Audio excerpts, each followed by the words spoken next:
Bonjour, je m'appelle Amélie Mbeka, je suis créatrice de contenu, consultante en stratégie digitale et aussi la fondatrice de l'agence Mbeka Agency, une agence de communication et marketing.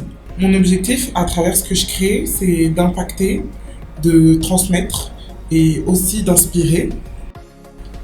Je me définirais comme une femme assez visionnaire et passionnée de ce que les gens peuvent me transmettre de beau.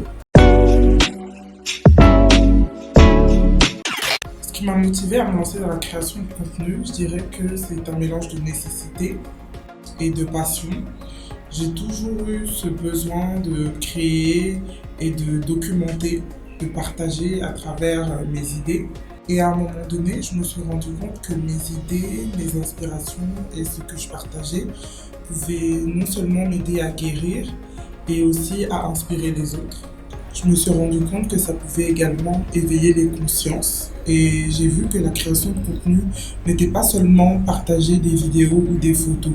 C'est aussi une manière de bâtir un pont entre les mondes, nos luttes, nos réalités et tout ce qu'on expérimente au quotidien. L'inspiration, je la puise dans la vie au quotidien, dans mes réflexions profondes, dans mes conversations avec les gens que j'aime, dans mon expérience personnelle, ma culture, mon rapport à ma spiritualité. Je suis quelqu'un de très connecté à mon intuition et je fonctionne beaucoup par introspection. Il suffit juste d'un moment calme, d'une marche, d'un moment en solitude et en immersion avec moi-même. Et surtout, je suis profondément dans l'incarnation de ce que je souhaite devenir. Donc, c'est ce qui me permet de m'inspirer au quotidien pour pouvoir créer mon contenu.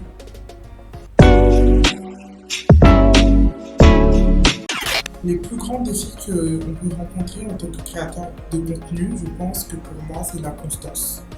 Surtout dans une réalité comme à Kinshasa, ici, qui peut être assez instable parfois, des problèmes de connexion, d'électricité ou plein de réalités auxquelles on peut faire face au quotidien.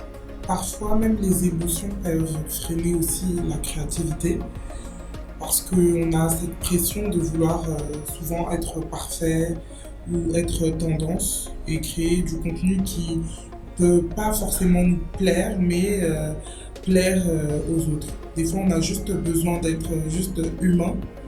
Il y a aussi le fait de devoir tout gérer seul au début, c'est-à-dire la production, les montages, la stratégie. Et parfois, ça peut demander énormément d'énergie, surtout quand on vise la perfection comme moi. Je mise sur la profondeur et l'authenticité. Je parle avec mon cœur, je partage mes coulisses, je partage ce que j'expérimente au quotidien et aussi quelque part de mes vulnérabilités.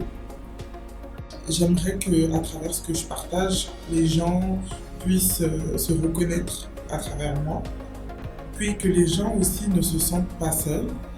J'essaye aussi de partager du contenu de valeur ajoutée, que ce soit en termes de storytelling, en termes d'émotion, en termes de qualité et de beauté visuelle. Je prépare aussi une série de formats pour engager ma communauté sur des thématiques fortes comme l'entrepreneuriat, l'amour, l'Afrique ou même le développement personnel. Je suis plutôt très sélective en termes de collaboration et je collabore seulement avec les marques qui incarnent profondément mes valeurs et qui respectent la création. Je prends le temps d'échanger, d'analyser et d'interagir pour proposer en général des stratégies sur mesure et convaincantes pour leur audience. Pour moi, un partenariat, ça doit être quelque chose de gagnant-gagnant. Il ne s'agit pas juste de partager un produit ou juste de faire la promotion d'un service. C'est important de raconter une histoire et aussi d'avoir une connexion avec son audience et pour pas qu'il puisse se sentir manipulé. Alors, je travaille énormément avec Canva Pro pour tout ce qui est visuel. Ensuite, j'utilise Notion pour structurer et organiser. J'utilise aussi ChatGPT qui m'aide beaucoup, l'intelligence artificielle, pour structurer aussi mes scripts, brainstormer. J'utilise aussi CapCut pour les montages vidéo. Il y a aussi Lightroom que j'utilise pour les retouches. Google Drive pour le stockage de grosses quantités de médias. Et les réseaux sociaux, Snapchat, Instagram, TikTok pour me permettre d'interagir et de diffuser. Le conseil que je pourrais donner à quelqu'un qui souhaite se lancer, c'est commence. Commence même s'il y a des doutes, même s'il n'y a pas tout le matériel. Et surtout, fais-toi confiance. Fais confiance à ton instinct, apprends à te connaître et à interagir sans filtre. La clarté vient dans les actions. Ne cherche pas à être validé par les autres. Construis ton propre univers. Sois régulier et aligne-toi avec toi-même, tout simplement. C'était Amélie Mbeka pour GGH Podcast. N'hésitez pas à nous suivre sur toutes nos plateformes numériques. Restez branchés.